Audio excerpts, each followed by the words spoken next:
கனிமொழி அக்காங்களா? கனிமொழி அக்காக்கு நான் ஒரு பதில் சொன்னேன் பார்த்தீங்களாண்ணா, நல்ல ஒரு மன நோய் மருத்துவரை பார்க்கணும். ஏன்னா அக்கா மாற்றி மாற்றி பேசுகிறாங்க. காலையில் ஒன்று பேசுகிறாங்க, மத்தியானம் ஒன்று பேசுகிறாங்க, டாஸ்மார்க்கு மூடுவாங்கிறாங்க, ஆட்சிக்கு வந்த பிறகு திறந்து வச்சிருக்கிறாங்க. ஆனால் கனிமொழி அக்கா வந்து இன்னைக்கு ரொம்ப வேலை அதிகப்பெல்லாம் அதிகமாயிருச்சு. அக்காக்கு நிறைய ஊரா போய் திமுகவுடைய தேர்தல் பணிக்குழு வேலை செய்யறாங்க. அக்காக்கு வேலை பல அதிகமாயிருச்சு. அதனால தான் அக்கா அப்படி பேசுகிறாங்க.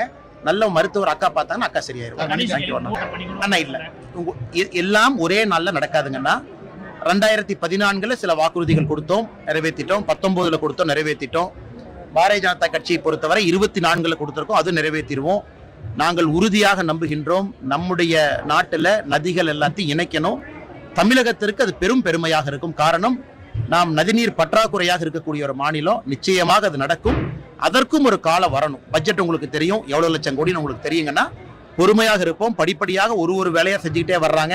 இன்னைக்கு தான் இன்லேண்ட் வாட்டர் வேஸ்ட்டை விஸ்தாரப்படுத்துறாங்க, நதிகளை சீரமைக்கிறாங்க. அடுத்து இணைக்கிறது தான் பொறுமையா இருக்கும். தேர்தலுக்கு இன்னும் நாள் இருக்கு.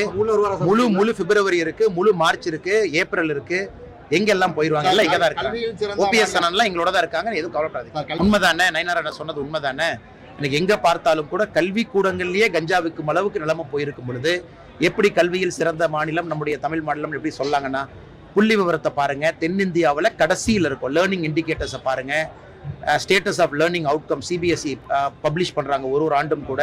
அதல பாதாளத்துல தமிழ்நாடு இருக்கு. கல்வி கூடங்கள்லயே கஞ்சாவை விற்கும் அளவுக்கு தமிழகத்துல திராவிட முன்னேற்ற கழகத்தினுடைய ஆட்சியை கொண்டு வந்து நிறுத்திருக்காங்க. என்னை பார்த்து அப்படியாக நான் தெரியுது. மாவட்ட தலைவர் இங்க இருக்கிறாரு, மூத்த தலைவர்கள் இங்க இருக்கிறாங்க. எல்லாத்தோட நின்று கொண்டிருக்கின்றோம். எல்லா அன்போடு எங்களை இங்க வர வேண்டும் என்று சொல்லியிருந்தார்கள். அன்பு கட்டுப்பட்டு தெற்கோஸ்டியூர்ல இருக்கிறோம். பார்த்து அப்படியாக நான் தெரியுது. மாநில தலைவரா பொறுப்பு வச்ச நீங்க வந்து 6 தொகுதி பொறுப்பாளரா எப்படி நீங்க பணி செய்வீங்க? அதுக்கு நீங்க வந்து வெளியில போனதா இல்ல, வேற எல்லா வேலையும் நம்ம செய்யறோம். இது அரசியல் அதிகமா பேச வேண்டாங்கன்னா கோவில் இருக்கும். இருந்து நீங்க காலையில இருந்து இருக்கிறனால நம்ம பதில் சொல்லிட்டு இருக்கோம். இன்னொரு சந்தர்ப்பம் இருக்கும்போது நம்ம பேசுவோம்.